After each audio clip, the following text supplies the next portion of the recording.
Welcome back. This is Mr. Hassan's Maths channel. I'm now answering a question from June 2022, IGCSE Cambridge Paper 2 Variant 3, extended syllabus. This question is about sequences and we have to find the nth term of this sequence. Now when we have a sequence, the first thing we should always try to start with is to look at the differences between each term and the one before it. How do we get from one term to the other? And you do that by taking a term and subtracting from it the term before it. So for example, here you're going to do 17 minus 8, which is going to be 9. But just to be clear, I'm going to make sure that we don't make any silly mistakes. So you have to add 9. And then 32 minus 17, that's going to be 15. Okay, so you have to add 15. And then 53 minus 32, that looks like it's going to be 21. That's 21. And then you got 80 minus 53. That's going to be 27. So every time you have to get from one term to the next, you have to add 9, then 15, then 21, then 27. So that's called the first row of differences. Right. So we know that this is for sure not a linear sequence. It's not going up by the same amount each time. If it was going up by the same amount each time, it would be something to do with that times table. For example, if it was plus 4, plus 4, plus 4, plus 4, it would be something to do with 4 times n. And then you'd have to adjust it to make it right. But this is we have to go and now look at the second row of differences. And we see here from 9 to 15, I have to add 6.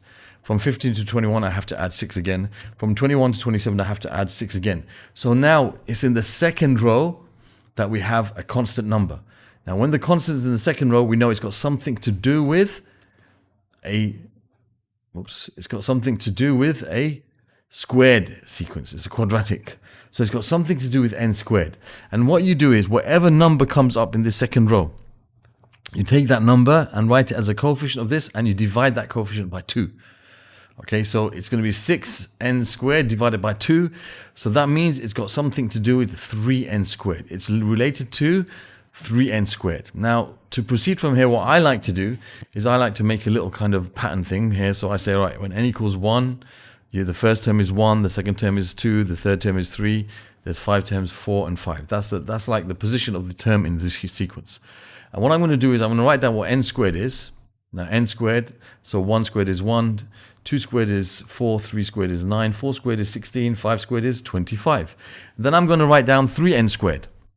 So 3 times 1 is 3, 3 times 4 is 12, 3 times 9 is 27, 3 times 16 is 48, and 3 times 25 is 75. Then I'm going to leave a little gap. Okay, I'm going to leave a little gap. Then I'm going to write down our sequence. Okay, so the sequence that we have to find is 8, 17, 32, 53, and 80. Then I try to find a link between these numbers here. How do I go from 12 to 17? So I say to myself, okay, I have to add 5. So I'll just change the color. I have to add 5. And from 27 to 32, I have to also add 5. I have to go from 48 to 53. Again, I have to add 5. From 75 to 80, I have to add 5. So that basically means that I need to take 3n squared and add 5 to it to get to the next term. So that's the nth term, sorry. So 3n squared plus 5 is the nth term of the sequence. And we can verify it. We can say, let's choose a fourth number. Okay, let's just choose a fourth number.